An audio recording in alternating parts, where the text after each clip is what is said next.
Assalamualaikum warahmatullahi wabarakatuh. Eh, k- Kami dari kelompok 2 izin mempresentasikan hasil rangkuman kami mengenai materi forecasting. Boleh dilanjut? Eh, Kelompok kami terdiri atas saya sendiri, Hasna Azahidah, Melani Irindriani, Hilsya Faikutul Inayah, Regina Humanitias, Kamila Syatfa Mutmainah, dan Tasya Dwi Oktora. Boleh di next? Sebelumnya, kita mengenal terlebih dahulu apa itu forecasting atau biasa disebut peramalan. Forecasting atau peramalan merupakan proses memprediksi kondisi atau peristiwa di masa depan berdasarkan data historis dan tren saat ini. Kalau menurut J. Heiser dan Mary Render pada tahun 2009, peramalan ini merupakan seni dan ilmu untuk memperkirakan kejadian yang akan datang di masa depan. Boleh di next? Nah, sebelumnya kita cari tahu dulu nih, apa sih peran forecasting itu dalam bisnis atau usaha? Peramalan ini memegang peranan penting dalam proses pengambilan keputusan di dunia bisnis.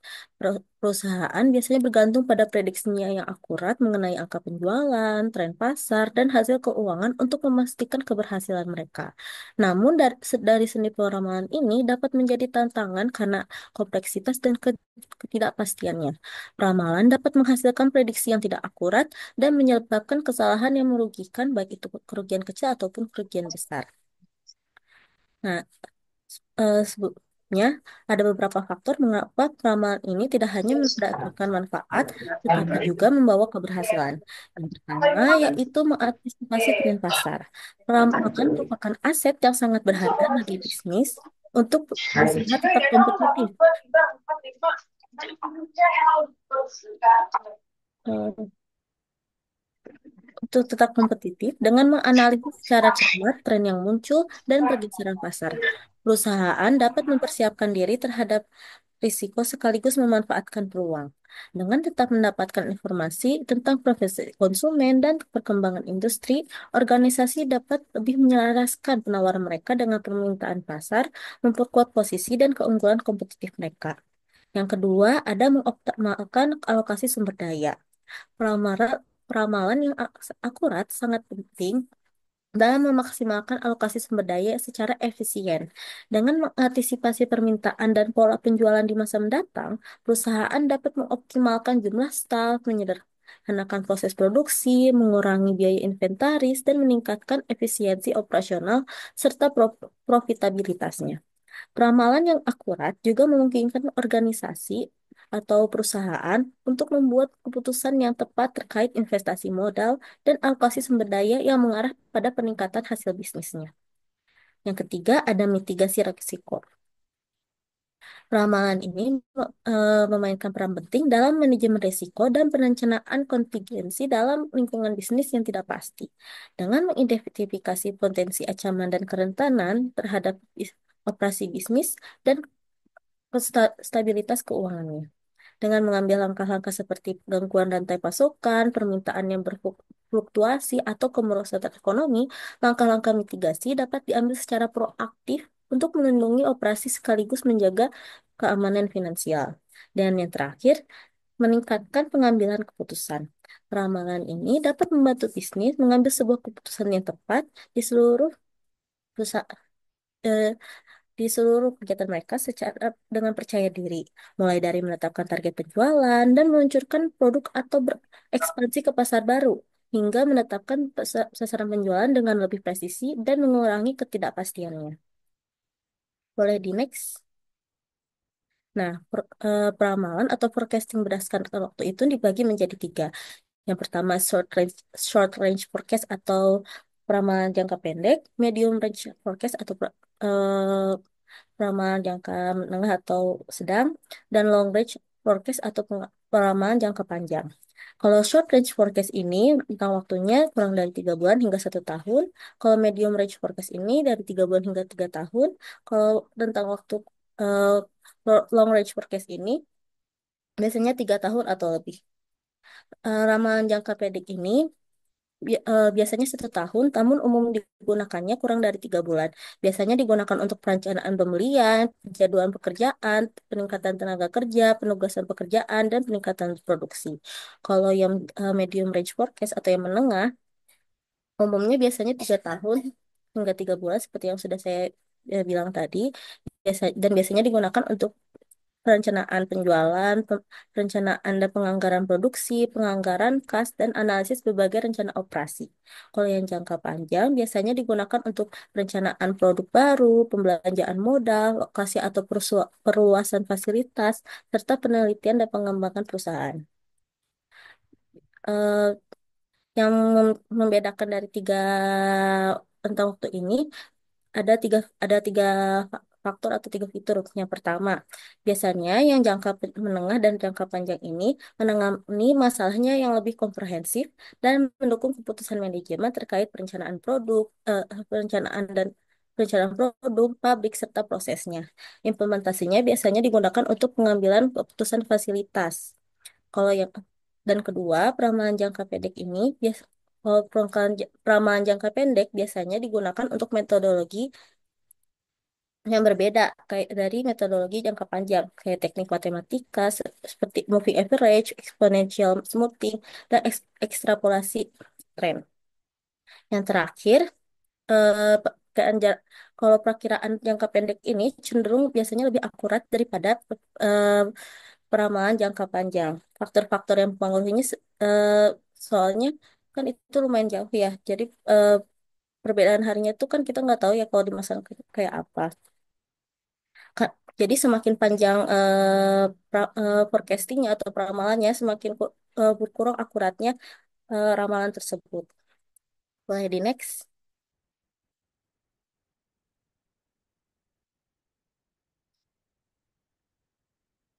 Lalu, lalu ada tujuan dan manfaat forecasting. Yang pertama tujuan forecasting, yaitu memprediksi bila adanya delay atau gangguan terhadap suatu kebijakan perusahaan. Yang kedua, sebagai dasar perusahaan untuk mengkaji kebijakan perusahaan. Yang ketiga, meningkatkan efektivitas serta efisiensi rencana bisnis perusahaan. Dan untuk manfaat forecasting yaitu memperkerat kerjasama tim yang baik, membuat perusahaan sehingga mampu meningkatkan pengawasan terhadap seluruh kegiatan di perusahaan dan eh, pembuatan rencana-rencana bisnis yang bisa menjadi pedoman bagi perusahaan untuk menghasilkan output yang lebih baik dari sebelumnya. Boleh di next. Selanjutnya akan dijelaskan oleh teman saya.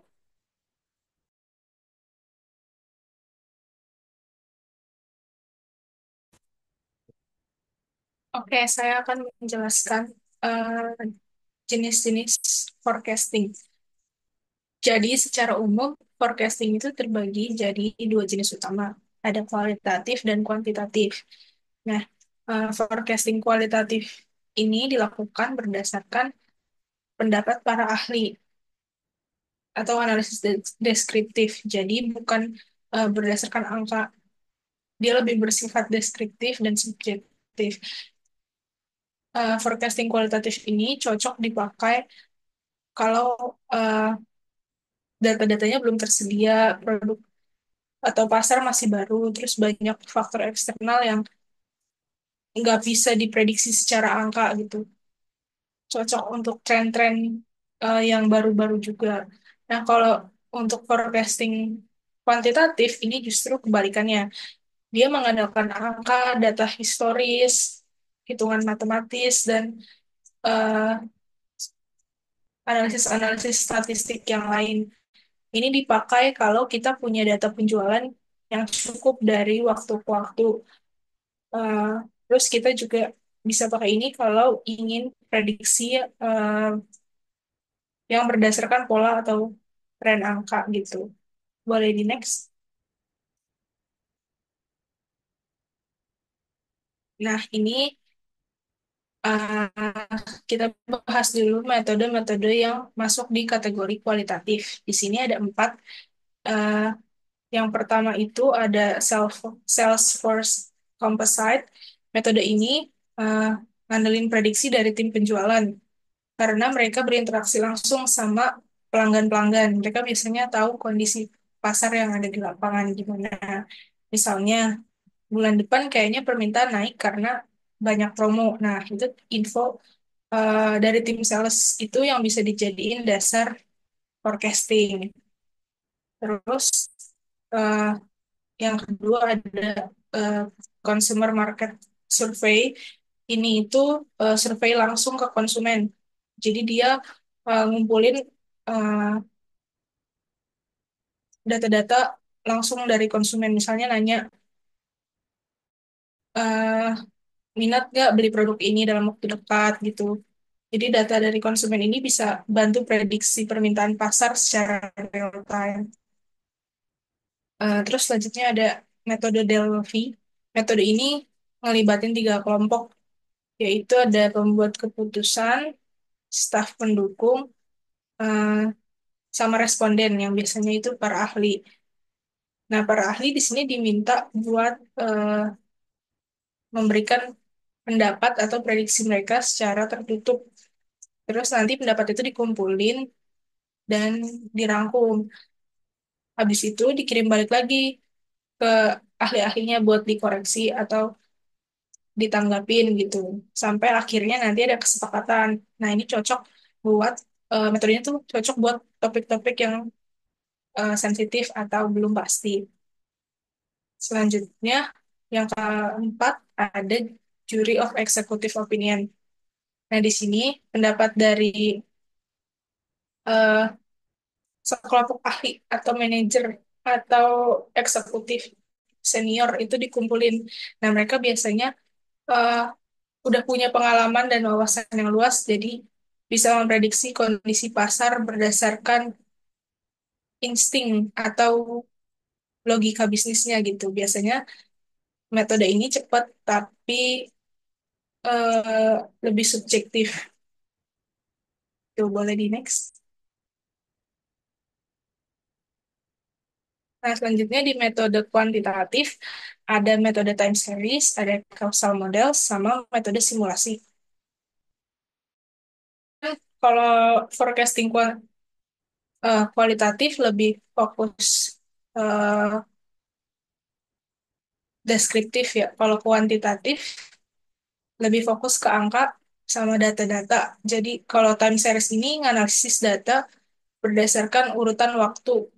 Misalnya data penjualan setiap bulan selama 1 tahun. Nah, dari situ kita bisa lihat eh, pola atau trennya, kayak apakah penjualan selalu naik di akhir tahun gitu, atau gimana. Nah, ini bisa jadi dasar prediksi mereka ke depannya. Terus eh, ada causal models, ini atau model kausal ini dia menganalisis hubungan sebab akibat. Jadi contohnya eh, misalnya ada nggak sih hubungan antara cuaca sama eh, penjualan es krim gitu. Nah, kalau iya, kita bisa gunain data cuaca untuk memprediksi penjualan es krim. Nah, gitu biasanya ini digunain barengan sama metode statistik gitu. Yang terakhir ada metode simulasi. Nah, metode ini adalah metode di mana kita ngebuat model komputer untuk mensimulasikan berbagai kemungkinan. Jadi contohnya kita bisa bikin simulasi gimana kalau penjualan itu berubah kalau harga produknya diturunin. Nah, jadi kayak bisa bisa nguji berbagai skenario gitu tanpa ngambil langsung resiko nyatanya. Tuh. Jadi dari eh, penjelasan metode-metode ini kelihatan kalau masing-masing jenis itu punya metode yang bisa disesuaikan sama kebutuhan dan kondisi perusahaan. Jadi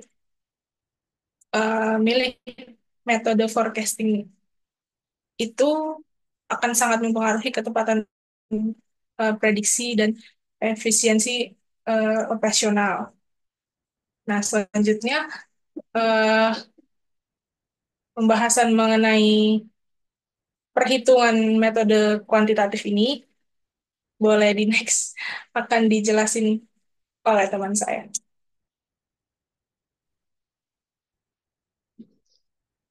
Oke.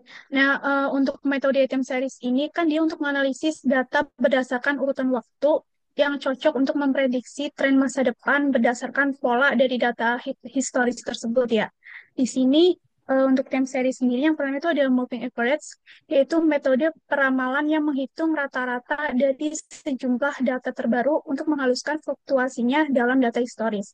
Dan untuk moving average ini dibagi menjadi dua jenis, yaitu ada simple moving average sama weighted moving average. Nah, ini ada rumus dari simple moving average, dan simple moving average ini merupakan rata-rata aritmatika dari sejumlah periode data tertentu dan digunakan ketika data memiliki fluktuasi yang tinggi dan tidak menunjukkan pola trennya yang jelas. Kalau untuk weighted moving average ini mirip dengan simple tadi, tetapi lebih memberikan bobot yang lebih besar pada data terbaru sehingga lebih responsif terhadap perubahan tren. Selanjutnya,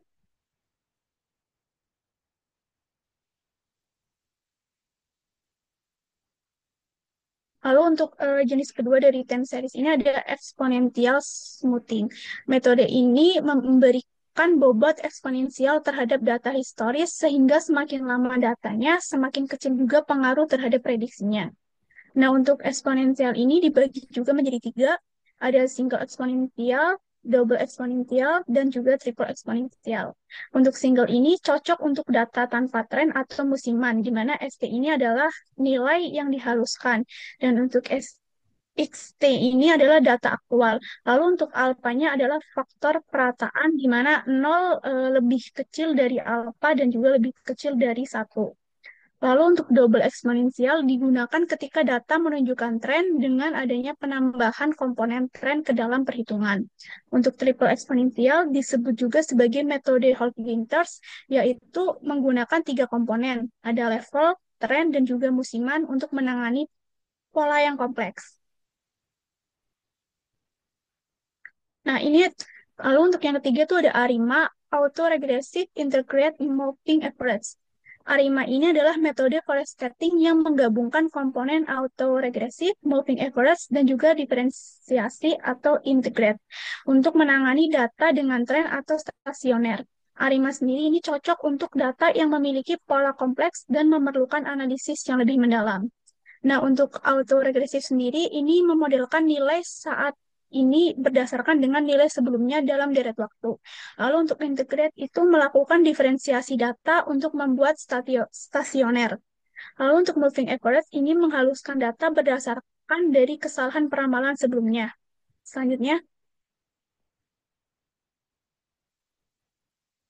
lalu ada metode kausal. Ini digunakan ketika terdapat hubungan sebab akibat antara variabel yang dapat diidentifikasi. Dari metode kausal ini ada dua. Yang pertama ada model ekonometrik, di mana pendekatan statistik yang lebih kompleks untuk menganalisis hubungan ekonomi antar variabel dan biasanya digunakan dalam ekonomi makro atau bisnis yang berguna bagi perusahaan dan juga pemerintahan dalam merancang kebijakan ekonomi dan juga strategi bisnis. Di sini ada contohnya yaitu model permintaan dan juga penawaran untuk meramalkan harga suatu barang. Lalu ada juga model konsumsi dan juga pendapatan untuk memprediksi pola konsumsi dari masyarakat tersebut. Nah, sebelumnya, nah lalu untuk dari kausal yang kedua,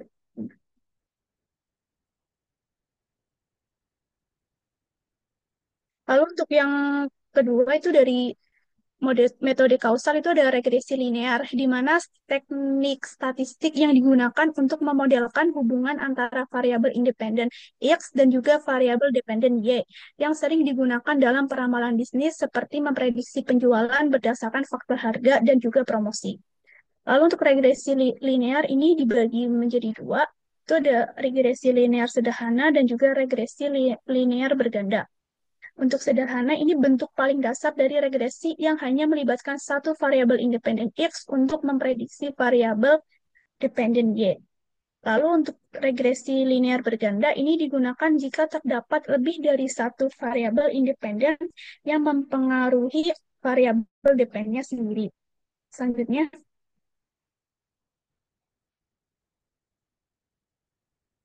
nah, untuk yang ketiga ada metode simulasi digunakan ketika data tidak cukup untuk melakukan analisis histori atau hubungan kausal yang tidak dapat diprediksi secara pasti. Untuk metode simulasi ini itu ada Monte Carlo simulation, di mana teknik ini berbasis probabilitas yang menggunakan angka acak untuk memodelkan berbagai kemungkinan hasil. Nah, untuk Monte Carlo ini digunakan dalam berbagai bidang. Itu ada tiga contohnya, yaitu keuangan untuk memproyeksikan harga saham atau risiko investasi. Lalu ada manufaktur, menilai kemungkinan kegagalan mesin dalam proses produksi. Lalu ada bisnis untuk memperkirakan permintaan produk dalam kondisi pasar yang tidak pasti. Dan untuk proses-proses dari Monte Carlo simulation ini, yang pertama ada menentukan variabel dulu yang berpengaruh terhadap hasil yang ingin diprediksi. Lalu yang kedua, menentukan distribusi probabilitas untuk masing-masing variabel. Lalu yang ketiga, menghasilkan sejumlah besar skenario acak atau simulasi. Dan yang terakhir yaitu menganalisis hasil dari simulasi untuk mendapatkan distribusi kemungkinan prediksi. Selanjutnya, nah, eh, dari ketiga tersebut, itu ada pasti memiliki keunggulan dan juga keterbatasannya masing-masing. Untuk time series ini kan cocok untuk data historis yang memiliki pola berulang atau tren yang jelas. Lalu untuk kausal sendiri digunakan ketika ada hubungan sebab akibat yang dapat diidentifikasi secara statistik. Dan untuk simulasi digunakan dalam kondisi yang penuh ketidakpastian atau ketika data yang ada tidak tersedia, tidak cukup.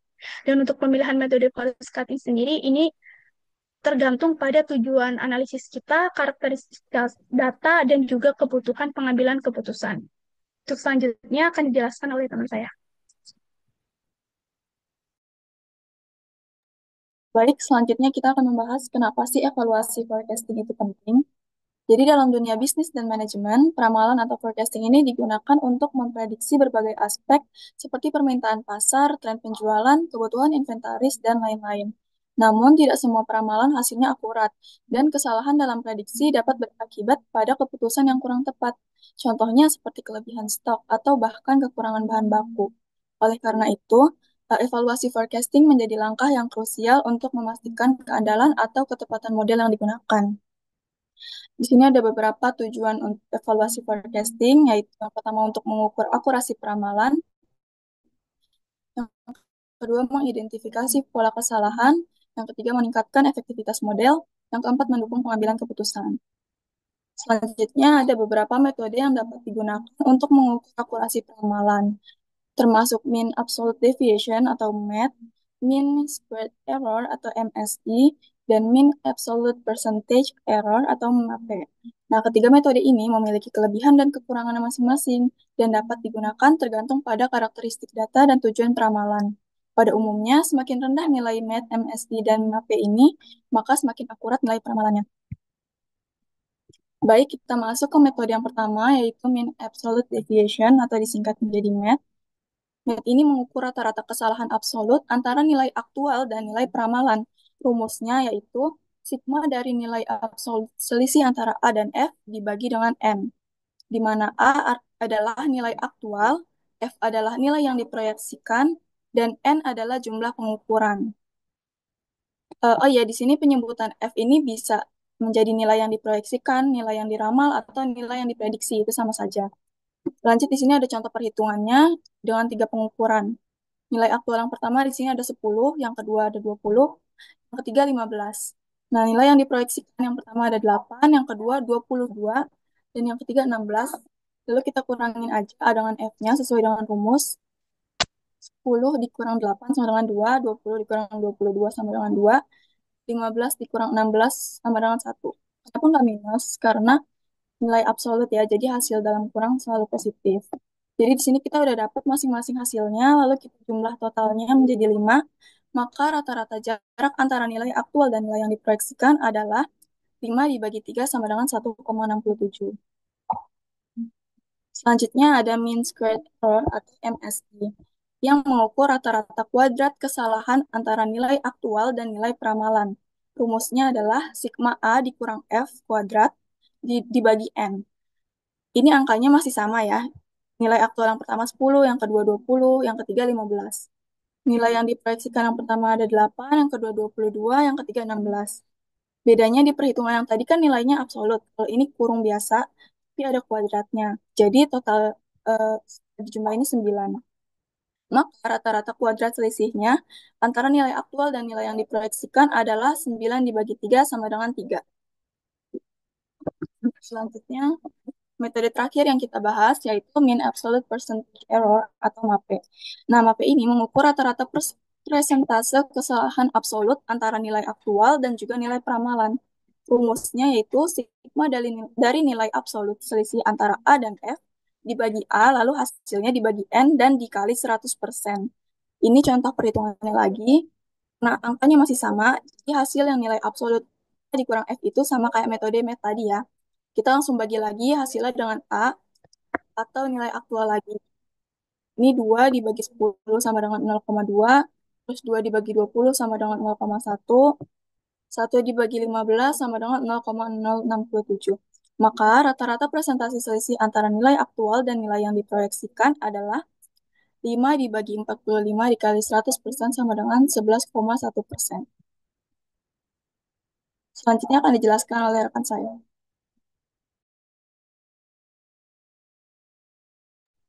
Oke, selanjutnya saya akan menjelaskan tentang peran forecasting dalam perencanaan produksi.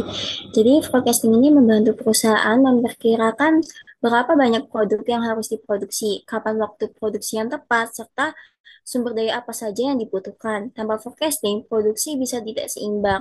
Kelebihan stok menyebabkan pemborosan biaya, sedangkan kekurangan stok ini juga bisa membuat pelanggan kecewa. Nah, di sini ada beberapa poin dari peran forecasting, yaitu yang pertama untuk perencanaan bisnis. Jadi, peran forecasting ini digunakan untuk melihat proyeksi permintaan pasar secara jangka panjang. Hal ini membantu perusahaan menetapkan arah strategis, apakah perlu ekspansi, efisiensi, biaya, ataupun peluncuran produk baru. Contohnya seperti perusahaan minuman seperti Aqua, melihat tren konsumsi selama musim panas dan menyiapkan produk serta logistik 3 bulan sebelumnya untuk memenuhi lonjakan permintaan. Yang kedua yaitu ada perencanaan pemasaran.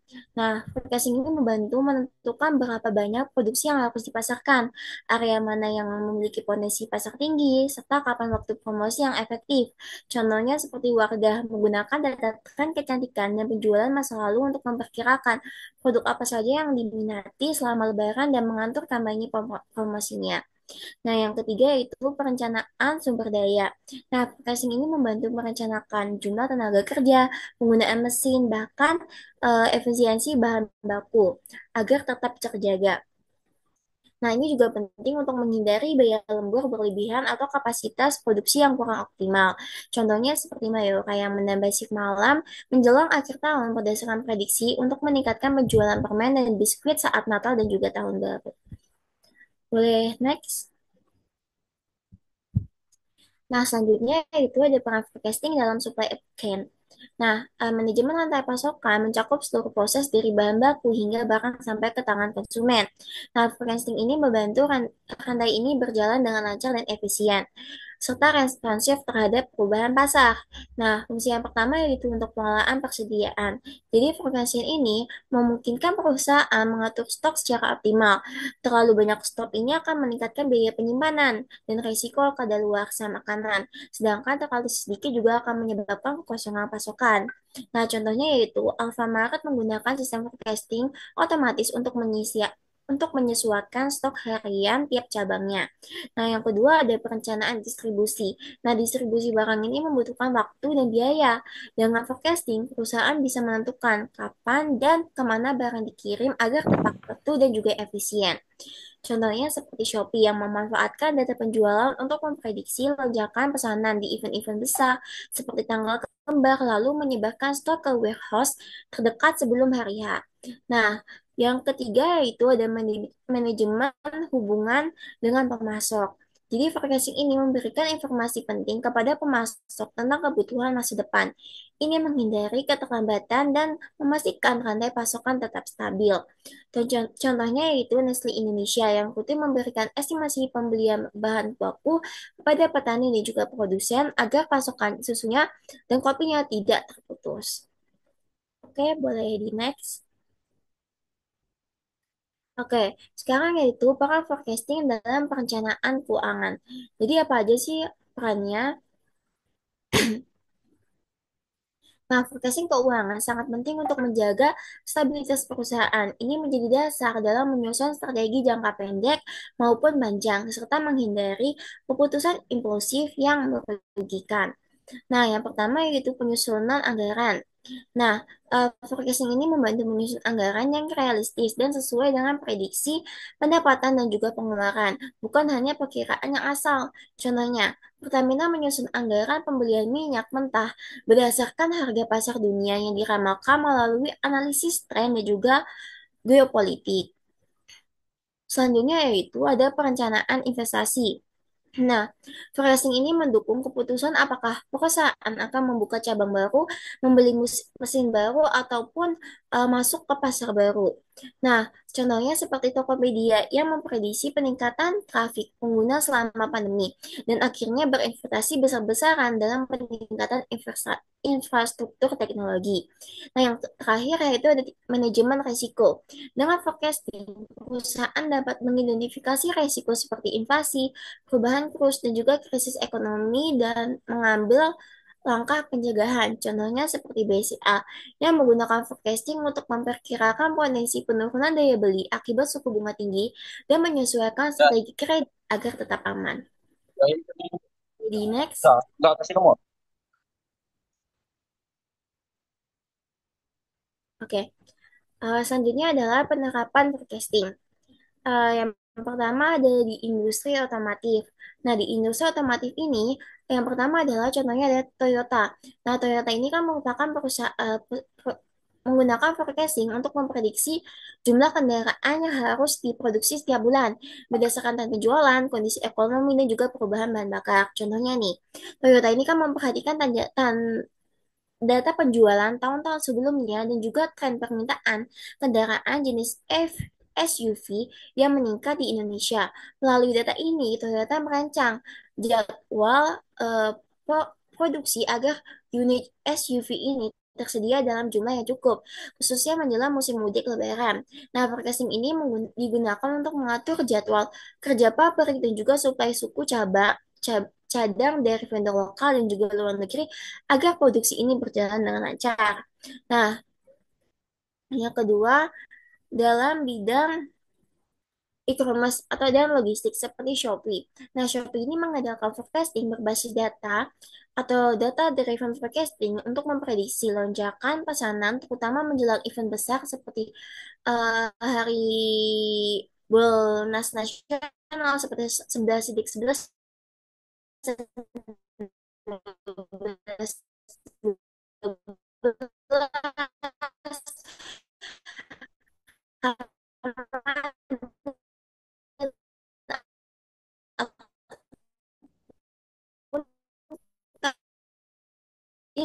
ongkir nasional.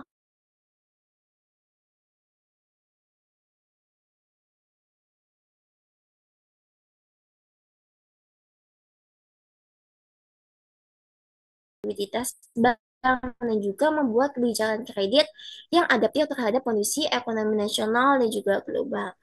Mungkin itu saja penjelasan materi dari saya bisa dilanjutkan oleh teman saya. Oh, oke. Selanjutnya ada faktor yang mempengaruhi forecasting. Nah, seperti yang sudah dijelaskan oleh teman saya sebelumnya, forecasting atau pramalan ini merupakan teknik untuk memprediksi masa depan berdasarkan data ataupun tren yang ada. Nah, forecasting sangat penting dalam dunia bisnis karena membantu perusahaan mengambil keputusan strategis seperti menentukan stok barang, merencanakan produksi, ataupun mengantisipasi perubahan permintaan pasar. Nah, namun forecasting ini tidak bisa dilakukan sembarangan. Ada beberapa faktor utama yang dapat mempengaruhi akurasi hasil forecasting, yaitu yang pertama di sini ada faktor ekonomi. Nah, ekonomi ini adalah faktor besar yang mempengaruhi permintaan pasar. Misalnya, ketika inflasi tinggi, harga barang meningkat, daya beli masyarakat menurun, dan permintaan terhadap barang-barang tertentu bisa berkurang. Contohnya, kayak saat pandemi COVID-19, banyak orang mengurangi pengeluaran untuk barang mewah karena ketidakpastian ekonomi. Sebaliknya, permintaan untuk barang kebutuhan pokok seperti masker ataupun sembako ini meningkat drastis. Lalu yang kedua, ada faktor teknologi. Nah, perkembangan teknologi bisa mengubah pola bisnis dan juga perilaku konsumen. Inovasi baru seringkali menciptakan tren baru yang berdampak pada forecasting. Contohnya, dulu toko konvensional ini lebih mengandalkan penjualan offline, namun dengan berkembangnya e-commerce seperti Shopee, Tokopedia, Lazada, gitu dan lain sebagainya, banyak bisnis yang mulai beralih ke platform digital. Nah, jika sebuah perusahaan tidak memperhitungkan tren ini dalam forecasting mereka, mereka bisa aja kehilangan peluang pasar gitu. Lalu yang ketiga, ada faktor sosial dan budaya. Gaya hidup dan juga preferensi konsumen ini kan makin lama makin berubah. Nah, konsumen saat ini lebih sadar akan kesehatan, lingkungan, dan juga keberlanjutan gitu. Contohnya, kayak beberapa tahun terakhir, tren makanan sehat ini kan semakin populer gitu. Produk seperti oat, susu almond, yogurt, produk low sugar, itu kan menjadi lebih populer gitu. Nah, jika sebuah perusahaan makanan tidak mengantisipasi tren ini dalam forecasting mereka, mereka bisa aja kehilangan pangsa pasar yang lebih besar gitu. Lalu yang terakhir itu ada faktor musiman. Beberapa produk memiliki pola permintaan yang berubah-ubah bergantung pada musim ataupun momen tertentu seperti hari raya ataupun event besar. Contohnya kayak penjualan jas hujan ataupun payung yang meningkat di musim hujan. Terus ada permintaan tiket pesawat ataupun hotel yang naik saat liburan sekolah dan juga permintaan hampers yang meningkat menjelang Lebaran ataupun Natal. Nah, oleh karena itu, bisnis ini harus mempertimbangkan uh, faktor-faktor ini agar dapat menyusun strategi forecasting yang tepat gitu. Boleh di next. Selanjutnya ada tantangan utama dalam forecasting. Nah, meskipun forecasting sangat bermanfaat, ada beberapa tantangan utama yang sering dihadapi oleh perusahaan gitu. Yang pertama ada data historis yang terbatas. Forecasting membutuhkan data dari masa lalu sebagai acuan. Namun, jika data yang tersedia tidak cukup ataupun kurang akurat, maka hasil peramalan ini bisa aja meleset. Contohnya kayak perusahaan rintisan ataupun startup yang sering mengalami tantangan ini. Karena mereka baru aja berdiri, mereka kan nggak punya cukup data historis untuk membuat prediksi yang akurat. Nah, oleh karena itu, mereka seringkali menggunakan metode alternatif seperti survei ataupun analisis tren industri. Lalu yang kedua, itu ada perubahan pasar yang cepat.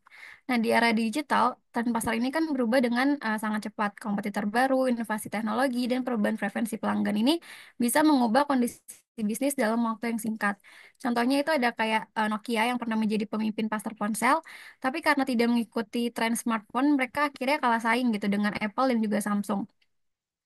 Contoh lainnya itu ada aplikasi transportasi online seperti Gojek dan juga Grab yang mengubah cara orang berpergian, sehingga bisnis taksi ataupun ojek konvensional ini mengalami penurunan. Lalu yang ketiga itu ada kesalahan model ataupun asumsi. Nah, jika metode forecasting yang digunakan tidak sesuai dengan situasi yang ada, maka hasil prediksinya ini bisa aja jauh dari kenyataan yang ada gitu. Nah, misalnya perusahaan makanan cepat saji mungkin memperkirakan permintaan berdasarkan tren sebelumnya. Namun, jika tiba-tiba muncul regulasi baru, misalnya kayak tentang konsumsi makanan sehat, prediksi tersebut bisa aja meleset gitu karena faktor-faktor yang tidak diperhitungkan sebelumnya. Nah, untuk menghadapi tantangan-tantangan ini, perusahaan harus selalu menyesuaikan strategi forecasting mereka. Lalu, gimana sih cara mengatasi tantangan tersebut agar forecasting menjadi lebih akurat? Boleh di next. Nah, selanjutnya ada cara mengatasi ketidakpastian dalam forecasting. Di sini ada beberapa langkah yang bisa dilakukan. Yang pertama yaitu gunakan kombinasi metode. Nah, jangan hanya mengandalkan satu metode forecasting aja gitu. Gabungkan beberapa metode, misalnya gabungkan metode kuantitatif seperti analisis statistik ataupun AI dengan metode kualitatif seperti wawancara dan juga survei.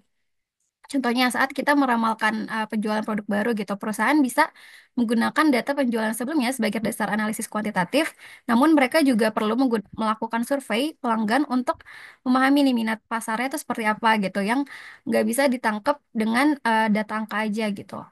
Lalu yang kedua itu perbarui model secara berkala. Nah, dunia itu kan terus berubah, begitu juga dengan tren bisnis. Nah, oleh karena itu, perusahaan harus selalu memperbarui model forecasting mereka dengan data terbaru. Contohnya, kayak perusahaan retail seperti Alfa atau Indomaret yang selalu menyesuaikan stok barang berdasarkan tren terbaru. Nah, jika ada tren terbaru, misalnya kayak minuman viral di media sosial, mereka bisa segera meningkatkan persediaan produk tersebut agar tidak kehilangan peluang pasar. Lalu yang ketiga, memanfaatkan AI dan juga machine learning. Nah, teknologi kecerdasan buatan ataupun AI dapat membantu perusahaan menganalisis data dalam jumlah besar dengan cepat dan juga akurat. Contohnya, perusahaan seperti Amazon yang menggunakan AI untuk memprediksi produk yang kemungkinan besar akan dibeli oleh pelanggan berdasarkan riwayat belanja mereka. Nah, dengan teknik ini mereka bisa menyusun strategi pemasaran yang lebih efektif lagi. Nah, dengan menerapkan strategi-strategi ini, perusahaan dapat membuat keputusan yang lebih baik dan mengurangi resiko kesalahan dalam forecasting mereka. Boleh di next.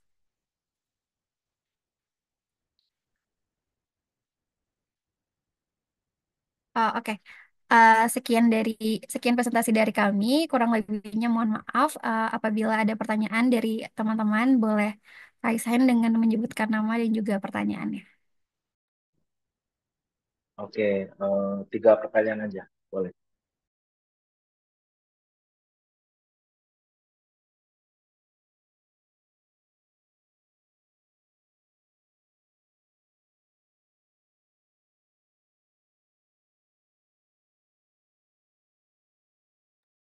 Boleh, baiklah, boleh dari Faisal diajukan pertanyaannya. Oke, thank you untuk kelompok 2 dan untuk pemaparan materinya. Udah keren banget.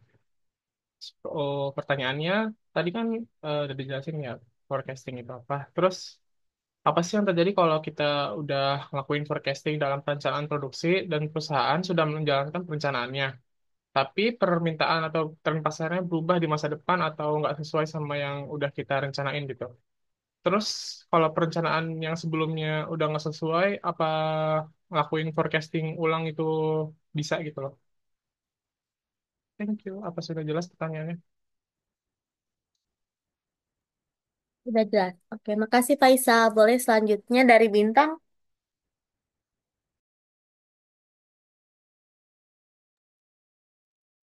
Oke, makasih banyak buat kesempatannya, buat kelompok 2. Makasih juga buat presentasinya yang sudah sangat informatif dan cukup insightful. Em, Pertanyaan saya terkait materi yang sudah kelompok kalian bahas tadi tentang forecasting dalam manajemen operasional.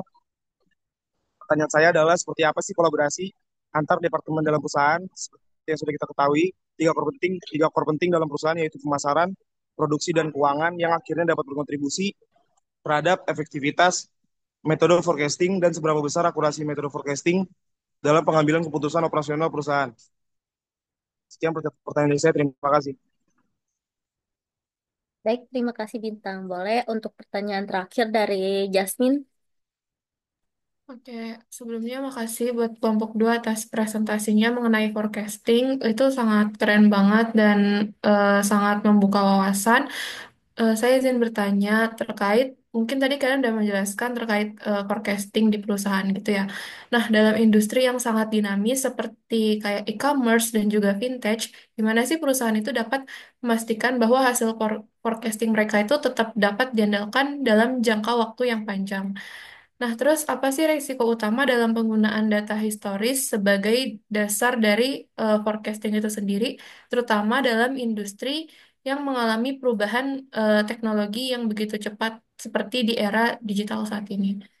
Udah jelas belum ya kelompok 2? Oke, udah jelas. Kasih Jasmine. Oke, makasih Asna. Pak Ringga, kami izin diskusi dulu ya Pak buat atas pertanyaannya. Oh, silakan.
Oke. Eh, aku mau coba untuk jawab pertanyaan Jasmine terlebih dahulu. Eh, jadi kan tadi Jasmine nanya ya, eh, dalam industri kayak e-commerce atau fintech gitu, gimana sih perusahaan kalau bisa mastiin kalau hasil forecasting mereka itu bisa tetap diandalkan buat jangka panjang gitu. Terus eh, apa resiko dari penggunaan data historis sebagai dasar forecasting.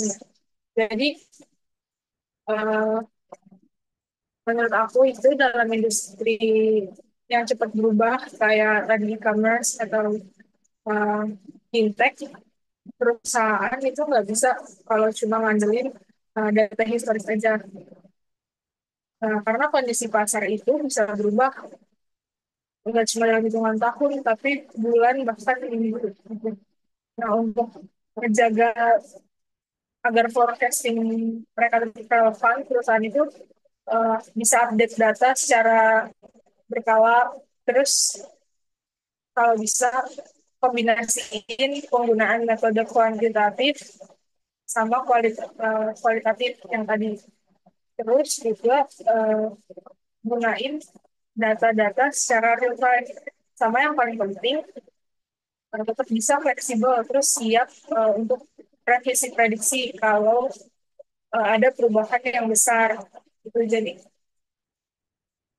risiko utamanya juga kalau pakai data lama aja atau data historis aja, hasil prediksinya itu bisa melesat jauh gitu bahkan karena biasanya udah nggak sesuai sama kondisi yang sekarang.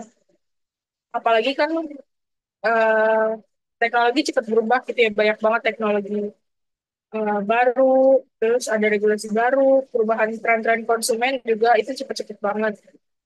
Jadi eh, intinya kuncinya gitu ada di adaptif adaptif sama update terus-menerus gitu. Karena forecasting itu bukan cuma satu kali jadi, tapi dia proses gitu yang harus selalu disesuaikan sama realita yang ada di sekitar kita sekarang gitu sih menurutku. Udah cukup menjawab belum Jasmine? Sudah cukup menjawab, Regina. Keren banget. Makasih kelompok 2.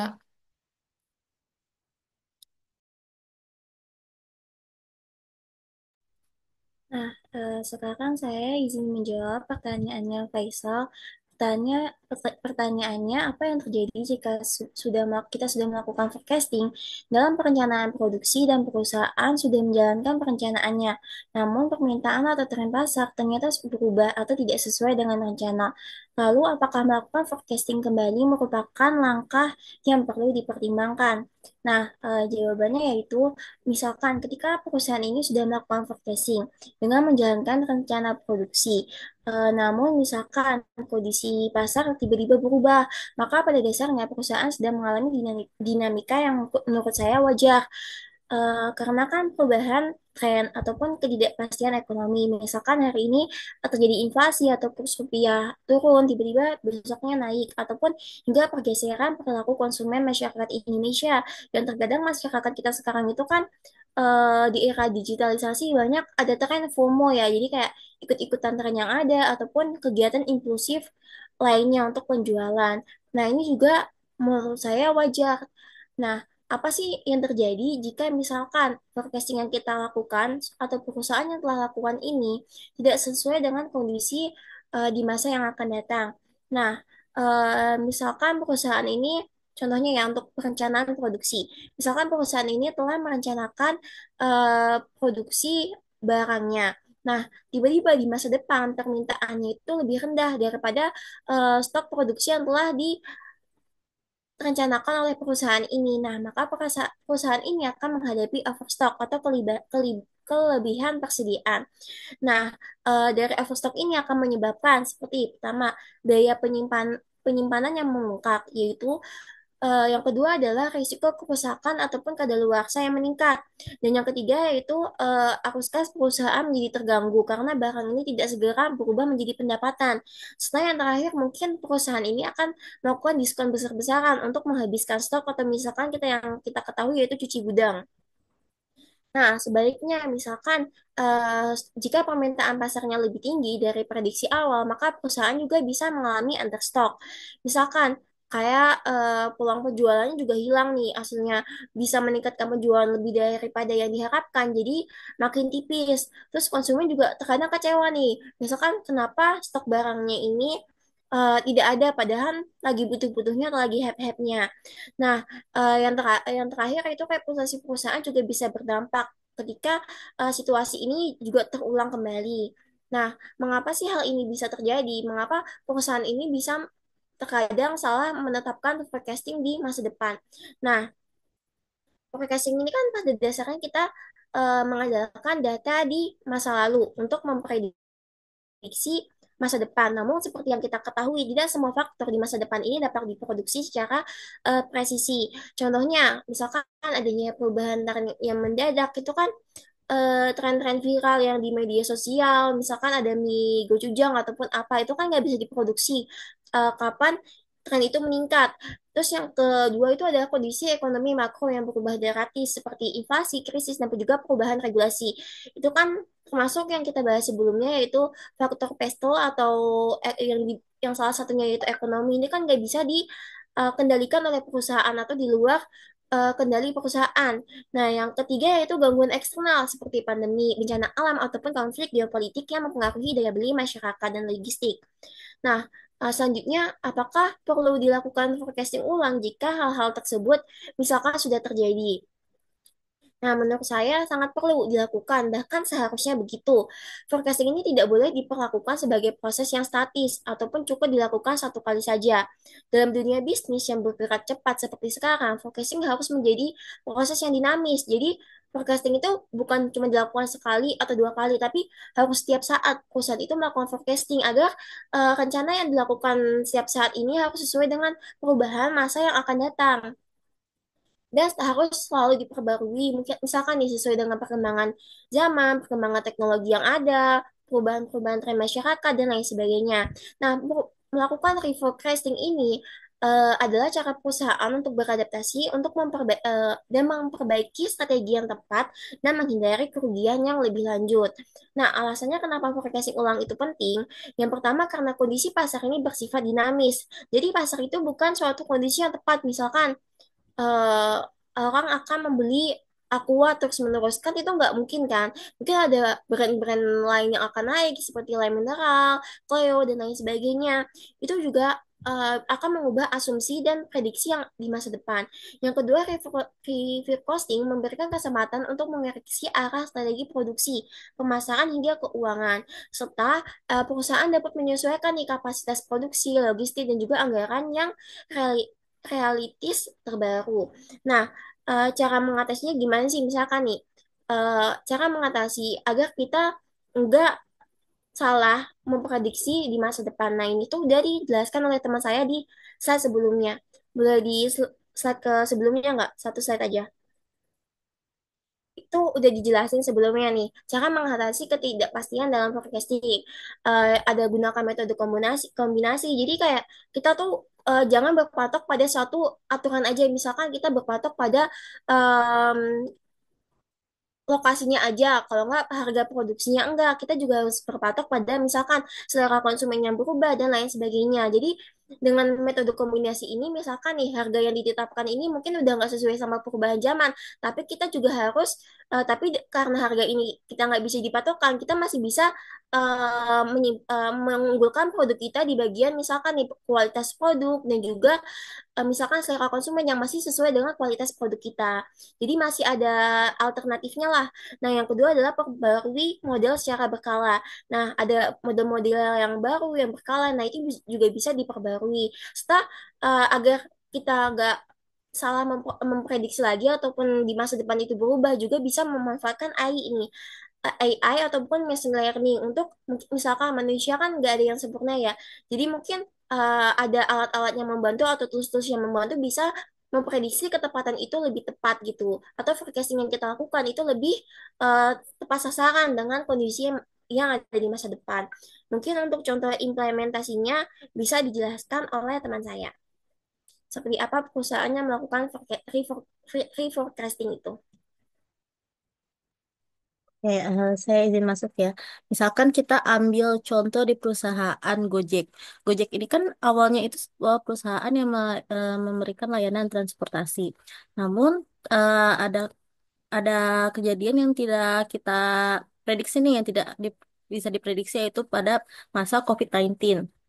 Nah, apa sih strategi Gojek? eh Strategi Gojek untuk membalikan lagi keadaan mereka yang menurun atas layanan transportasinya.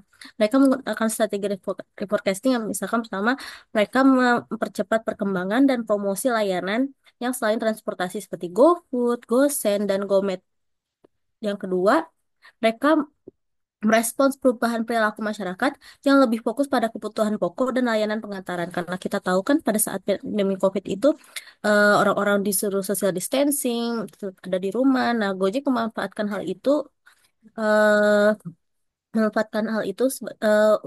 untuk sebagai salah satu strateginya.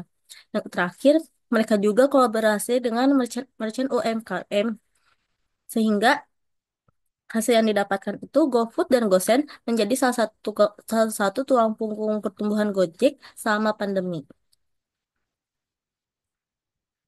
Apakah sudah menjawab dengan jelas, Faisal? Ya, udah jelas banget. Makasih Mela Mas. Nah,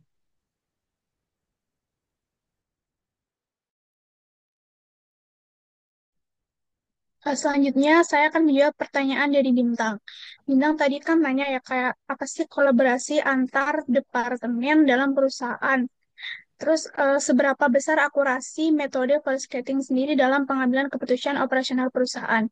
Nah, untuk kolaborasi antar departemen dalam cascading ini kan penting ya, karena setiap departemen pastinya memiliki data dan juga insight insight yang dapat meningkatkan akurasi prediksinya tersebut. Nah, untuk contoh kolaborasinya itu kan yang pertama ada Departemen Pemasaran dengan data tren dan juga permintaan konsumen, di mana tim pemasaran mengumpulkan data tren melalui media sosial, survei pelanggan, dan juga perilaku pembelian. Contohnya, jika ada tim pemasaran yang melihat bahwa pencarian produk tertentu meningkat di Google Trends sendiri, informasi ini bisa digunakan untuk menyesuaikan forecasting penjualannya. Lalu ada juga departemen produksi dengan kapasitas produksi dan ketersediaan bahan baku. Jadi untuk tim produksi ini harus memastikan bahwa prediksi permintaan sesuai dengan kapasitas produksi yang ada. Jika forecasting ini menunjukkan lonjakan permintaan, otomatis produksi harus menyesuaikan dengan sumber daya yang tersedia. Contohnya, jika ada lonjakan permintaan yang mendadak untuk produk minuman, tim produksi juga harus memastikan bahwa bahan baku untuk minuman tersebut tetap tersedia. Lalu untuk Departemen Keuangan dan Anggaran Investasi, forecasting juga mempengaruhi alokasi anggaran. Jadi, jika permintaan diperkirakan naik, otomatis tim keuangan harus memastikan adanya dana yang cukup untuk produksi tambahan, tanpa mengganggu dari cash flow perusahaan sendiri. Contohnya, jika e-commerce memprediksi lonjakan pembelian saat hari belanja online nasional, itu berarti tim keuangan juga harus menyiapkan anggaran untuk stok-stok tambahan dan untuk kampanye diskonnya. Lalu untuk akurasi forecasting dalam pengambilan keputusan, ini pastinya memiliki dampak besar terhadap efektivitas pengambilan keputusan operasional perusahaan.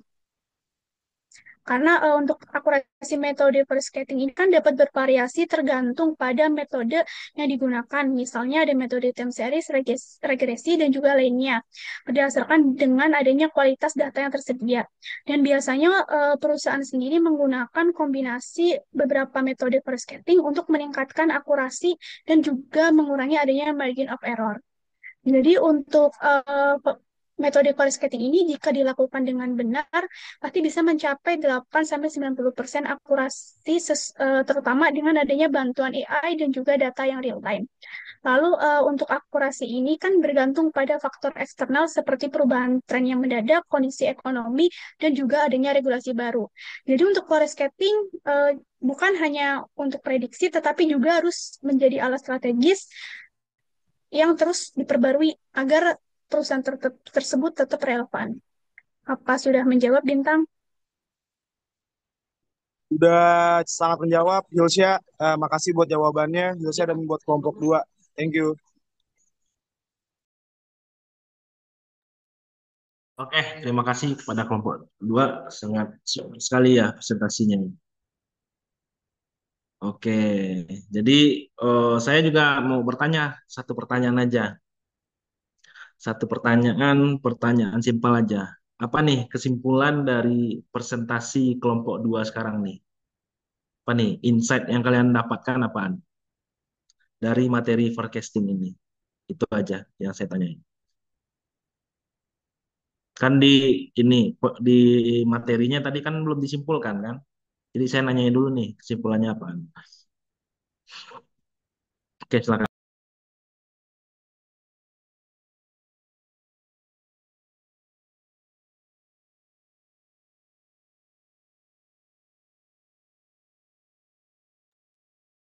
Oke, suara saya terdengar ya tadi ya? Terdengar ya? Oke. Benar, Pak. Oke, silakan.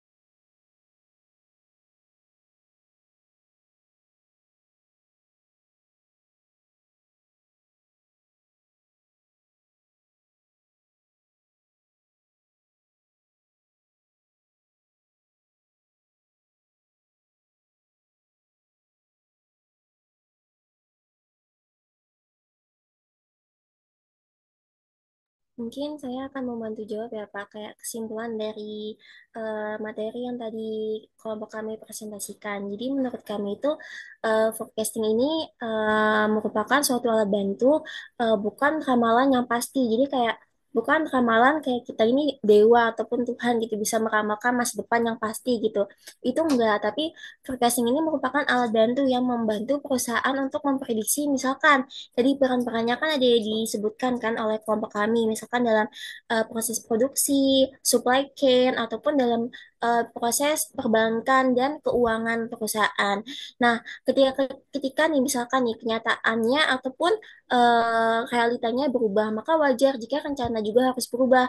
Nah, forecasting ulang maupun ada beberapa tantangan yang menyebabkan forecasting ini terhambat, itu juga bisa menjadi kegagalan. Tapi ini juga menjadi tanda bahwa perusahaan ini harus siap belajar dan juga menyesuaikan dirinya terhadap perubahan yang ada. Nah, perusahaan yang unggul ataupun yang top global itu bukan yang punya forecasting yang paling akurat ataupun dia prediksinya 100% ataupun 90%, 99% itu enggak, tapi adalah perusahaan yang paling cepat dan cerdas dalam merespon perubahan dengan data dan strategi yang baru. Jadi, bukan perusahaan yang bisa memprediksi, oh akurat bahwa COVID-19 akan eh, datang pada tahun 2019 itu enggak, tapi perusahaan yang bagus ataupun yang bisa menerapkan forecasting ini dengan baik adalah yang dia bisa merespon bagaimana caranya jika tiba-tiba rencananya ini tidak sesuai dengan kondisinya ataupun beradaptasi dengan kondisi yang mungkin tidak sesuai dengan kondisinya tersebut ataupun dia juga bisa mencari solusi dengan cepat untuk beradaptasi dengan permasalahan yang ada. Oleh karena itu melakukan reforecasting ulang ataupun melakukan beberapa forecasting ini harus sesuai secara dinamis ataupun dengan perkembangan zaman yang ada. Jadi kan ada beberapa disebutkan juga oleh teman saya seperti ada forecasting berdasarkan waktu, berdasarkan beberapa manfaat dan juga ada. Nah, itu juga bisa dilakukan dengan metode-metode yang sudah dijelaskan juga kelompok kami. Mungkin itu saja, Pak. Oke, jadi intinya forecasting itu merupakan sebuah ramalan, tapi ramalannya bukan dari paranormal ya, bukan dari paranormal atau dukun. Jadi forecasting itu yang diramalkan berdasarkan dengan data-data yang ada atau data-data yang terdahulu. Contohnya misalkan, contoh yang fenomena yang baru kita hadapi, yaitu misalkan contohnya di UMKM atau toko atau perusahaan yang menyediakan baju lebaran. Contohnya, dia dari tahun-tahun sebelumnya itu pembelian baju atau pakaian pada saat mau bulan puasa atau mau lebaran ya, itu meningkat. Jadi mereka akan memperbanyak stok mereka agar nanti penjualan yang terjadi di toko mereka akan lebih tinggi lagi daripada bulan-bulan yang lainnya, yang maksudnya selain dari bulan Ramadan. Itu salah satu contohnya. Walaupun mereka mungkin melakukan forecastingnya tanpa metode atau teori, tanpa tidak teoritis lah seperti itu. Tapi mereka tetap melakukan forecasting yang berdasarkan oleh data-data yang terdahulu. Jadi bukan forecastingnya, ramalannya bukan apa kata dukunnya, apa kata paranormal, bukan, tapi berdasarkan data yang telah terjadi sebelumnya. Jadi itulah yang disebut dengan forecasting. Jadi yang kalau dari paranormal itu bukan forecasting, itu namanya sirik. Oke, sampai di sini paham ya apa itu forecasting?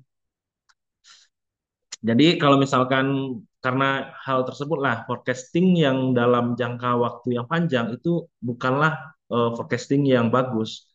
Karena mungkin dari perkembangan zaman pada saat sekarang ini eh, itu terjadi sangat-sangat cepat perkembangannya. Mungkin dari hari ke hari, hari ini dan hari besok mungkin ada suatu perkembangan yang terjadi seperti itu. Saking cepatnya ya. Jadi langkah bagusnya seperti yang dibilang kelompok dua tadi, forecasting tersebut harus diperbarui atau diperiksa terus-menerus seperti itu. Menurut tren yang ada pada saat sekarang ini. Jadi kalau misalkan kalian nantinya bekerja di sebuah perusahaan ingin melakukan forecasting, jangan lakukan forecasting yang dalam jangka waktu yang panjang. Yang mentoknya di medium aja deh gitu. Agar ramalan yang terjadi itu bisa tepat sasaran dan kalian tidak pusing nantinya jika ada kendala-kendala seperti bencana alam atau lain sebagainya, tidak pusing jadinya nantinya dia. Oke, paham ya? Ada pertanyaan? Oke, sampai di sini ada pertanyaan? Oke, kalau tidak ada pertanyaan, saya ucapkan terima kasih kepada kelompok 2 atas presentasi yang sangat super sekali ya. Terima kasih. Mungkin pertemuannya saya akhiri sampai di sini. Sampai jumpa di hari Rabu depan. Itu di hari Rabu depan itu presentasi kelompok 3 ya. Oke. Akhir kata, Assalamualaikum warahmatullahi wabarakatuh. Waalaikumsalam Waalaikumsalam warahmatullahi warahmatullahi wabarakatuh. Oke. Saya keluar ya. Terima kasih, Pak.